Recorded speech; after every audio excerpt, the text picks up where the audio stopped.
Moi, satisfait pour ma part, c'était mon premier match avec lequel je les encadrais. Mais j'avais eu les échos du dernier qui n'avaient pas été très glorieux de prime abord. Mais ce que j'ai voulu mettre en place, qu'on a essayé de mettre en place avec Alexandre, n'avait pas été respecté en début de premier quart-temps, comme on peut le voir de toute façon sur le match. Mais à la suite d'un temps mort, on a su les reprendre en main, les remotiver. Elles ont montré qu'elles avaient envie, elles ont montré qu'elles voulaient. Et on l'a vu sur le match. Elles se sont décarcassées, elles sont allées en défense, elles ont bougé. Il y a eu des mouvements, elles ont shooté. Les rôles ont été respectés. On a mis les systèmes en place. Il a été respecté quelques fois. Mais bon voilà, comme c'est une création d'équipe, la cohésion de groupe n'y est pas encore pour l'instant au début. Elle se fera de fil en aiguille avec les matchs de la saison, les entraînements répétés, où là on pourra donner un jeu plus structuré et bien plus propre qu'à l'heure actuelle. Mais ça leur a fait déjà quand même une bonne expérience sur ce match aujourd'hui. Moi je ferai surtout les entraînements des filles. Ouais. Je vais les aider à perfectionner ce qu'elles ont besoin, à créer le collectif, la défense. Et le rôle d'Alexandre sera surtout de les encadrer le dimanche, de les faire jouer, de leur mettre des systèmes en place, que moi je ne serai pas là le dimanche. Moi je jouerai le samedi soir et le dimanche je ne pourrai pas être présent à chaque match. Donc c'est pour ça que je suis entraîneur et Alexandre le coach. Il valait mieux être assez nombreux peut-être pour les encadrer parce qu'il y a quand même du bruit. Après il y a là le groupe encore là, il n'y avait que 10 joueuses, on a quand même un groupe assez élargi. Donc c'est vrai qu'aux entraînements aussi c'est bien d'être deux parce qu'on arrive à encadrer plusieurs groupes du coup de filles parce qu'automatiquement vu qu'on en a qui commencent le basket, qui n'ont jamais fait, d'autres qui ont un certain niveau, qui ont des années de basket, comme certaines qui ont 1 ou 2 ans de basket, donc automatiquement il y a des disparités au niveau technique qui sont importants aussi. Et donc c'est bien aussi de pouvoir travailler sur deux groupes différents avant de les regrouper ensemble, de pouvoir travailler sur du jeu différent entre certaines donc, qui ont un niveau différent, justement à deux, ça permet aussi de se séparer quoi. Et c'est pas plus mal. Donc ça aide, on est bien d'être à deux. Pourquoi vous avez accepté de relever ce pari, ce challenge parce que déjà par amour du basket, de toute façon, parce que forcément quand tu coaches, tu aimes aussi le basket. Après moi j'en connaissais pas mal au milieu du groupe, donc je connaissais, je m'entendais plutôt bien avec elle.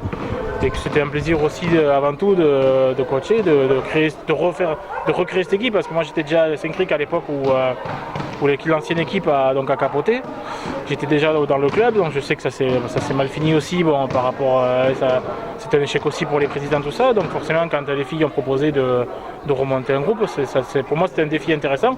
Puis pour moi, c'est ma première expérience en coaching, donc automatiquement, c'est intéressant pour tout le monde. Moi pour le coaching et les filles pour jouer ensemble. Et puis elles vivent très bien ensemble. On le voit très bien aux entraînements, on le voit le samedi aux soirées, et on le voit même sur le terrain. Malgré les complications, des fois, c'est un groupe qui vit très bien. Le basket avec des filles, c'est quand même totalement différent d'une équipe avec des garçons, parce que je ne sais pas comment l'expliquer, mais le jeu féminin déjà est différent. Et puis même, c'est différent mentalement à gérer une équipe de filles, c'est différent au niveau du mental qu'une équipe de mecs. Après, bon, il y a des points positifs, il y a des avantages, il y a des inconvénients pour tout le monde, que ce soit pour les mecs que pour les filles, c'est pareil. Il n'y a pas de différence. Voilà, sur ce point-là, il n'y a pas de différence, mais c'est vrai qu'il y a certains aspects qui sont différents avec les filles qu'avec les mecs.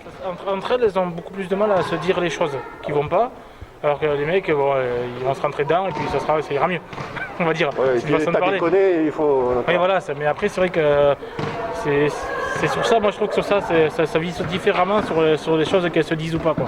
Elles ont moins tendance à se dire les choses qui vont pas, elles ont du mal à se les dire vraiment sur le moment. Donc après c'est vrai que les encadrer en dehors, après c'est le rôle aussi des entraîneurs et du coach et des entraîneurs, c'est aussi de leur dire vraiment ce que nous on voit qui vont pas et qu'elles se disent, et sur le moment elles disent ah ben oui c'est vrai que ça va pas parce qu'on leur a dit que ça allait pas et elles ont pas forcément se dire là après. Il y a juste pas grande différence, après voilà. C'est sûrement différent aussi d'entraîner les filles et les garçons. Moi j'avais déjà entraîné des filles et des garçons, j'ai déjà été entraîneur et coach dans un autre club. Et là, la différence, c'est une création d'équipe. Donc forcément, création d'équipe dit création de cohésion de groupe. Elles ne se connaissent pas toutes. Donc les tempéraments, comme a dit Alex, c'est dur à gérer parce qu'on ne peut pas se les dire en face du fait qu'elles ne se connaissent pas d'avant. Donc c'est plus dur de se dire les choses en face. Donc nous, on est là pour faire le relais et voir ce qui va, ce qui ne va pas. Et après, pour ce défi, c'est juste que voilà, j'avais déjà entraîné, ça m'a toujours plu. Et je me suis dit pourquoi pas. Voilà, Alex c'était sa première fois, du coup je me dis je vais au moins l'appuyer de mon côté, je vais lui donner le peu d'expérience que j'ai acquis. J'ai fait ça que sur 2 ans.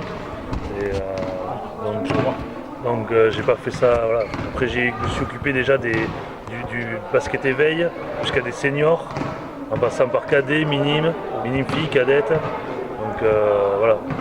Donc après je vais apporter aussi mon expérience pour Alex, pour que lui après aussi ait du bagage, ou même quand si je peux pas entraîner, il y en a l'entraînement un soir ou autre, que quand Alex y est, il puisse quand même proposer un entraînement structuré et adapté aux filles à l'heure actuelle.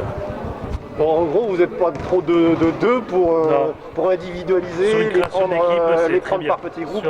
Sur une création d'équipe où il y a un gros nombre de filles justement comme ça, du fait qu'elles soient à 14, c'est pas trop d'être de deux justement pour gérer tout l'effectif complet parce qu'il y a de quoi faire. On va pas s'ennuyer, on s'ennuie pas on va dire. Surtout qu'on a un groupe vraiment de tout niveau, quoi. On a de tout niveau qui est un groupe très vivant, donc c'est vrai que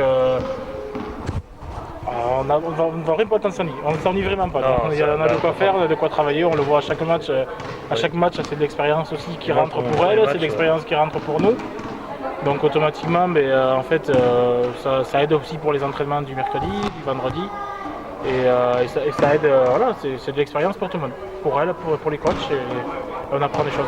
On apprend aussi avec elle. Moi j'apprends avec Julien, mais j'apprends aussi avec les filles à chaque match et à chaque entraînement.